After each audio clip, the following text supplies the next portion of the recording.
ఇరక్కొచ్చావా జానకి? చుట్టుపక్కల వాళ్ళంతా మీ ఇంట్లో రోజుకో మంచం విరుగుతుంది, మీ ఆవిడ చాలా లక్కీ అన్నారు. వాళ్ళకేం తెలుసు మన ప్రమేయం లేకుండానే మంచాలు విరుగుతున్నాయని. కబుర్లు మాత్రం చెప్తారు, కాపురం మాత్రం చేయరు. నీతో కాపురం చేయటం ఎలా ఉంటుందంటే పిడుగుపడేటప్పుడు గొడుగడ్డు పెట్టినట్టే ఉంటుంది. పిల్లలకి పెళ్ళిడు వచ్చిందండి. అమ్మాయిలు ఏం చేస్తున్నారు? సిగ్గుపడినట్లేదు, ఏదో 2 వన్యమృగాలు చలికి వణుకుతున్నట్టుంది. అమ్మా నేను మాత్రం సురిగాడు సుధురిని చేసుకుంటానమ్మా. మీరు అనుకున్నట్టు ఆయనకు అంత మ్యాటరే ఉండదమ్మా. బయట ఆడవాళ్ళ బోల్ పబ్లిసిటీ ఉంది కదా. విషయం వీక్ గా ఉన్నప్పుడే పబ్లిసిటీ పీక్ గా ఉంటుందమ్మా.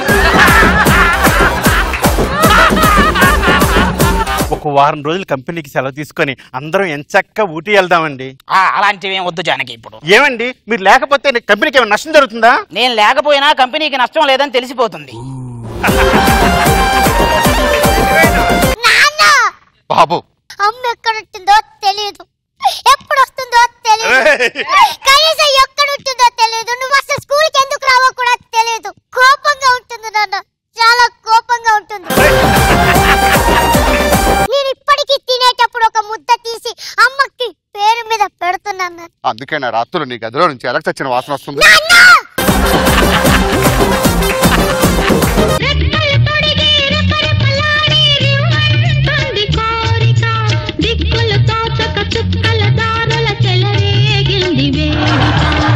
వయసు దారి తీసింది, వలపు కలిసింది.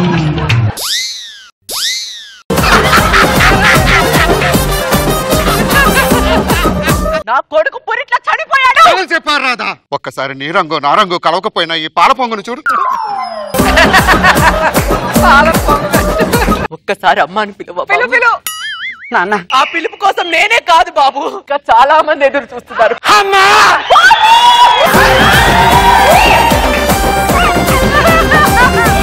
అన్నట్టు ఆ పిల్లడు ఎవరు?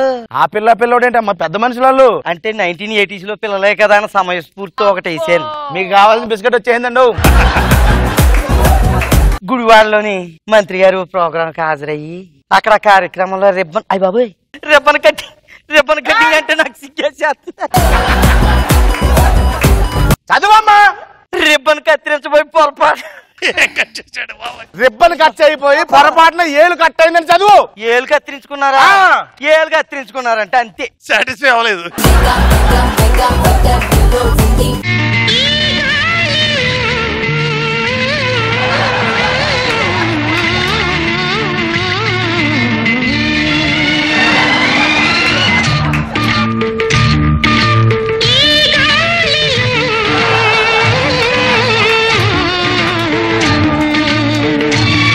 దండయాత్ర నాకెందుకు అప్పారు బావా? నువ్వు చేయాల్సిన దండయాత్ర ఎవరో చేస్తున్నారు.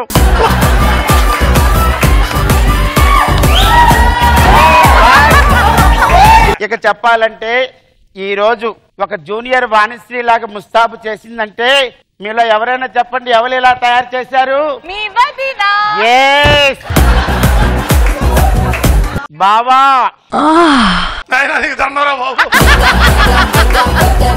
నువ్వు దండం పెట్టినా ఏం పెట్టినా ఐ లవ్ యూ. గడ్డంలో చాలా బాగున్నావు బావా. గుచ్చుకుంటుందన్న ఒక్క బాధ తప్పించి ఎవ్రీథింగ్ ఇస్ గుడ్.